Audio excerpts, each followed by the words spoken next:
میں اس کربلا کی زمین سے آیا ہوں جہاں پر میرے حسین کو شہید کیا گیا ہے، جہاں پر میرے حسین کے پیارے شہزادے علی اصغر کو شہید کیا گیا ہے، جہاں پر میرے حسین کے پیارے علی اکبر کو شہید کیا گیا ہے، جہاں پر میرے حسین سے پیار کرنے والے حبیب ابن مظاہر کو شہید کیا گیا ہے، جہاں پر میرے حسین سے محبت کرنے والے ابو بکر بن علی کو شہید کیا گیا ہے۔ میں اس جگہ سے آ رہا ہوں جہاں پر میرے حسین کے ساتھ کھڑا ہونے والا مسلم بن عقیل کو شہید کیا گیا ہے۔ میں اس کربلا کی زمین سے آ رہا ہوں جہاں پر میرے حسین کے ساتھ کھڑے ہونے والا عمر بن علی کو شہید کیا گیا ہے۔ میں اس کربلا کی زمین سے آ رہا ہوں جہاں پر میرے حسین کے ساتھ کھڑے ہونے والا عثمان بن علی کو شہید کیا گیا ہے۔ میں اس کربلا کی زمین سے آ رہا ہوں جہاں پر کربلا کی زمین پر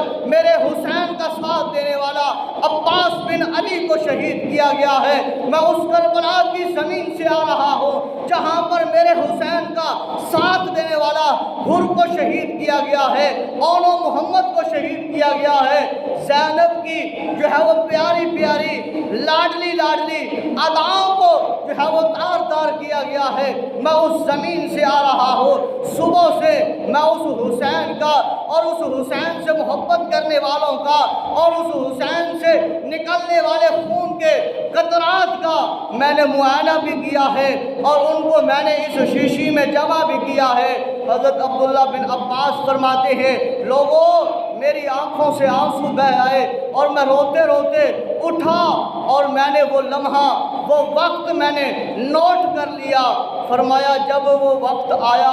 جب وہ قافلہ واپس آیا، میں نے پوچھا بتاؤ حسین بن علی کب شہید ہوئے ہیں؟ فرمایا جب میں نے خواب دیکھا تھا وہ وقت میں نے نوٹ کیا تھا، بالکل وہی وقت تھا جب حضرت امام علی مقام حضرت امام حسین کو کربلا کی زمین پر شہید کیا گیا۔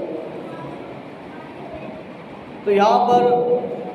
پھر میں بات کروں کہ یاروں، دوستوں، بزرگوں، نمازیوں،